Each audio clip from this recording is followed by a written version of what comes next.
इधर नमस्कार, हमारे साथ पूर्व जिला पंचायत सदस्य मनीष चौहान जी, हम उनसे बात करते हैं।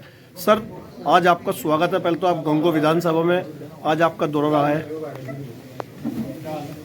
आपका बहुत बहुत धन्यवाद इसके लिए।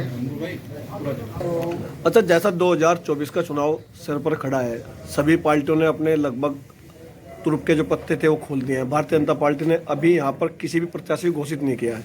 आपका नाम चर्चाओं में बहुत तेजी से चल रहा है, इसके लिए क्या कहेंगे सर? देखिए, अभी तो वैसे कोई किसी भी पार्टी ने कोई कैंडिडेट घोषित नहीं किया है। चर्चाएं हैं सभी पार्टियों की तरफ से, लेकिन हमें खैर किसी से कोई फर्क नहीं पड़ता। हम तो अपनी तैयारी कर रहे हैं और आने वाले समय में भारतीय जनता पार्टी जो भी निर्णय लेगी उसी के साथ हम लोग सब। अच्छा, 2024 में अगर 1% आपका टिकट होता है तो आपकी रणनीति क्या रहेगी कैराना विधान लोकसभा के लिए? देखिए, आपके मुंह में घी शक्कर, भगवान करे ऐसा हो जाए, और ऐसा होता है तो मैं तो लगभग आधे से ज़्यादा चुनाव लड़ चुका हूँ, क्योंकि शायद बहुत कम गांव बचे हैं जिनमें मैं नहीं जा पाया, और हमारी टीम हर गांव में है। हम कार्य कर रहे हैं, पार्टी की जो नीतियां हैं, पार्टी के जितनी भी योजनाएं हैं, सबको लोगों तक सही तरीके से पहुंचाने का काम कर रहे हैं। और देश में जिस तरह की सरकार चल रही है, प्रदेश में जिस तरह की सरकार चल रही है, उसी में हम कैराना लोकसभा को एक बड़े अलग स्तर पर ले जाकर उसमें कार्य कर रहे हैं। एक आपसी भाईचारा बढ़ाने का काम चल रहा है। और आपने आज देखा भी होगा कि आज के कार्यक्रम में कितना शानदार कार्यक्रम था, भव्य, और ये तिरंगा यात्रा थी। और हमारे बहुत बड़ी संख्या में हमारे जो मुस्लिम गुजर हैं या और अन्य मुस्लिम्स में जातियां हैं, सभी भाइयों ने मिलकर बड़े अच्छे से आज एक ये स्वागत का कार्यक्रम और सम्मान का कार्यक्रम रखा। हमने बड़ी अच्छी तिरंगा यात्रा निकाली। तो तैयारी है, बड़े शानदार ढंग से ये यात्रा चले, मतलब ये तैयारी भी चल रही है। और प्राथमिकताएं तो मैंने बताई दी हैं अपनी, कि भगवान करे हमें मौका मिले इस क्षेत्र का प्रतिनिधित्व करने का, तो एक अलग ही कैराना बनाने का हमारा मकसद है, और जिसमें नशे से मुक्त होगा, विकसित होगा, नौजवानों के लिए रोजगार का रास्ता होगा, हमारी माताएं बहनें जो हैं उनके लिए अलग अलग तरह की सुविधाएं होंगी। तो इन्हीं सोच के साथ, उसी विजन के साथ हम लोग इस चुनाव में जाएंगे। जैसा 2024 का चुनाव है, एक अभी कुछ दिन पूर्व ही मंदिर का निर्माण जो शिलान्यास मोदी जी के कल कमरों द्वारा किया गया है, उसके बाद चुनाव की कुछ रणनीति कुछ अलग रहेगी कुछ, या उसी तरह से रहेगी आपकी? नहीं, देखिए, हमारा तो राजनीति करने का तरीका अलग है, और वो बिल्कुल एक लगभग हम कहें कि पिछले 50 वर्षों से हमारा परिवार जो राजनीति कर रहा है, हम उसी तरीके से ये भी राजनीति करेंगे। हमारे यहाँ हम सभी को साथ लेकर चलना, सबके कार्य करना, सबको सम्मान देना, सबको विकास में सबकी सहभागिता हो, कभी किसी तरह का किसी को ना अत्याचार किसी के ऊपर ना हो अनावश्यक रूप से। क्योंकि होता क्या है, सरकार की मंशा खराब नहीं होती है। आप माननीय मोदी जी की बात करें, या माननीय मुख्यमंत्री योगी आदित्यनाथ जी की बात करें, या तमाम सरकार के बड़े नुमाइंदे जो हैं उनकी बात करें, तो कभी उनकी तरफ से कोई बहुत लूज टॉक या कोई घटिया बयानबाजी नहीं आई होगी। लेकिन कुछ चुटपुट हैं जो कर देते हैं, कभी दूसरे समाज को, कभी किसी को नीचा दिखाने का काम करते हैं। लेकिन हमारे यहाँ ये स्थिति नहीं है। हमारी तो जो पार्टी का जो नारा है वो हमारे ऊपर बिल्कुल सटीक बैठता है। हम सबको साथ लेकर, सभी को उनको एक अच्छा महसूस कराकर, उनके जो कार्य हैं उनको कराने का काम करते हैं, उनको अपने साथ जोड़कर एक आपसी भाईचारा बनाने का काम करते हैं, और एक ऐसा ही कैराना बनाने का हमारा सपना है। अच्छा, विपक्ष बहुत तेजी से एक राजनीति यहाँ पर कर रहा है, उसका एक टिकट की जो मंशा चल रही है एक गठबंधन की, उसके आप कैसे पार पाएंगे यहाँ पर, अगर एक टिकट आपका होता है यहाँ पर?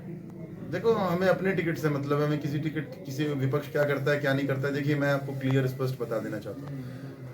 आप पूरा सर्वे कर लीजिए। आप क्षेत्र में रहते हैं, आप तो पत्रकार हैं, तो आपके पास तो बहुत अच्छा फीडबैक रहता है। आप देख लीजिएगा, कोई विपक्ष का अगर बराबरी में कहीं टिक भी पा रहा हो, कोई है ही नहीं विपक्ष, मैं तो किसी से नहीं मानता हूँ। और दूसरी बात, हम लोग अपने कार्य में इतने ज़्यादा व्यस्त हैं, और इतने अच्छे भाव से हम लोगों की सेवा कर रहे हैं कि मैं समझता हूँ कि जब चुनाव होगा, अभी तो ट्रेलर है, आप सोचिए कि अभी ट्रेलर ऐसा है, तो जब जिस दिन टिकट हो जाएगा और जिस दिन ये मौका मुझे मिलेगा, उसके बाद क्या पिक्चर बनेगी क्षेत्र में, उसका तो मैं भी कल्पना नहीं कर पा रहा हूँ कि कितना शानदार माहौल बनेगा।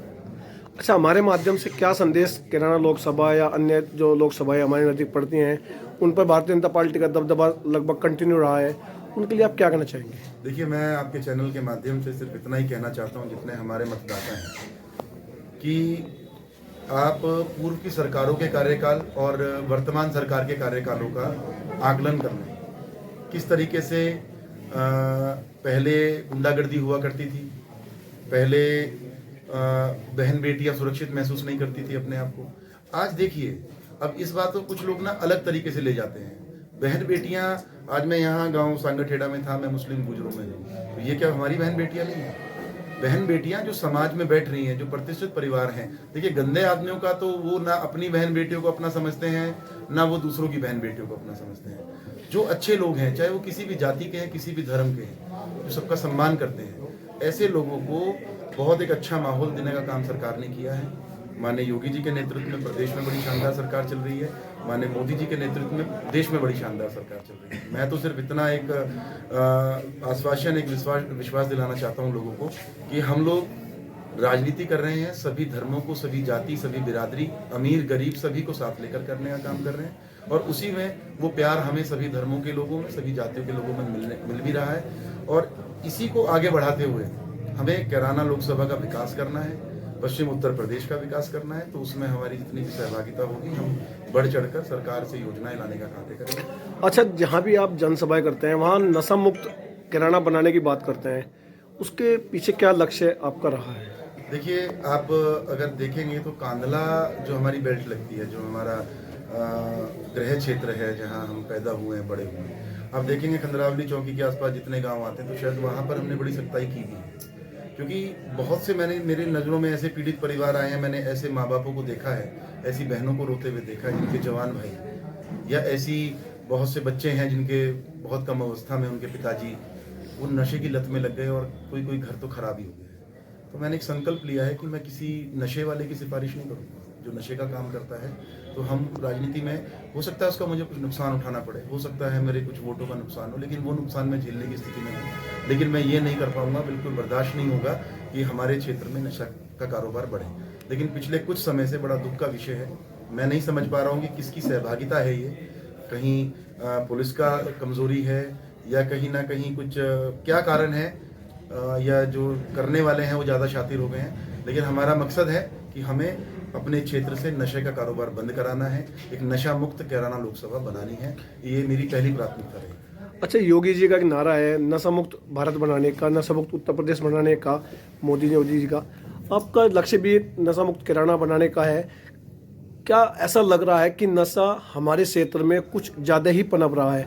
गंगो विधानसभा भी इससे कछूता रहा था, अब इसमें भी एक बहुत ज़्यादा बढ़ोतरी नशे की हो गई है। क्या प्रशासन इसके विरुद्ध कार्य नहीं कर पा रहा है? इसके लिए आप क्या कहेंगे सर? देखिए, अभी बहुत जल्द हम लोग, क्योंकि हमारे यहाँ समस्या हुई थी ये, तो हमने डीएम साहब से मिलके, तत्कालीन हमारी डीएम थी, उनसे मिले हम। उसके बाद हमने एसपी साहब को उसके बारे में संज्ञान में डाला, और हमने इतनी सख्ताई की। और कई लोगों का आया, देखिए मैं अपना बताता हूँ, कई लोग आए हमारे पास, आते हैं कि जी हमें उठा लिया, हमने थाने में फ़ोन किया तो एसओ ने बताया कि ये नशे का काम करते हैं, बहुत बड़े लेवल पे करते हैं। तो हमने कहा ठीक है, आप जाइए यहाँ से, आप इनके खिलाफ कार्रवाई करिए, हमें कोई आपत्ति नहीं है। तो जब सब नेता, सब जनप्रतिनिधि तय कर लेंगे, ठान लेंगे कि हम किसी नशे कारोबारी की सिफारिश ही नहीं करेंगे, तो उसमें, और यकीनन योगी जी चाहते हैं, उनका नारा है ये, हम लोग भी उसी सोच को आगे बढ़ा रहे हैं। और कुछ क्या कारण है गंगो विधानसभा का, मैं एग्जैक्ट जानकारी तो नहीं बता पाऊंगा मैं बिल्कुल कि मैं श्योरिटी के साथ बोलूं, लेकिन पूरी उम्मीद के साथ मैं कह सकता हूं, काफ़ी मात्रा में जो जिम्मेवार लोग हैं, बहुत बड़ी तादाद में, उन्होंने मुझे इस बारे में उससे अवगत कराया है। और इसके लिए बहुत जल्द हम कप्तान साहब से मिलके, डीएम साहब से मिलके, और जितने भी हमारे यहाँ पर थाने लगते हैं, जितने भी आसपास की तहसीलें हैं, तो इसमें कहीं ना कहीं एक अभियान चलाने का काम करेंगे, जिससे इसमें रुकावट आए और ये कार्य बंद हो। अच्छा, आखिरी सवाल सर, हमारे माध्यम से लोकसभा, कैराना और अन्य क्षेत्र के जनता को क्या संदेश आप देना चाहेंगे यहाँ से फिलहाल?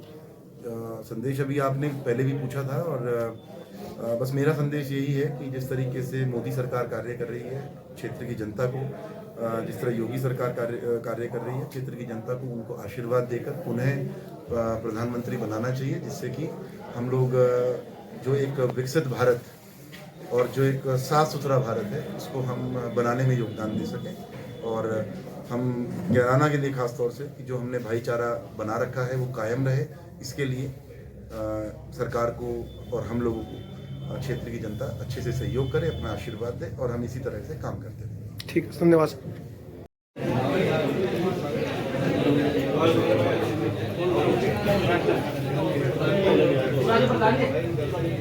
ना, अच्छा लगा।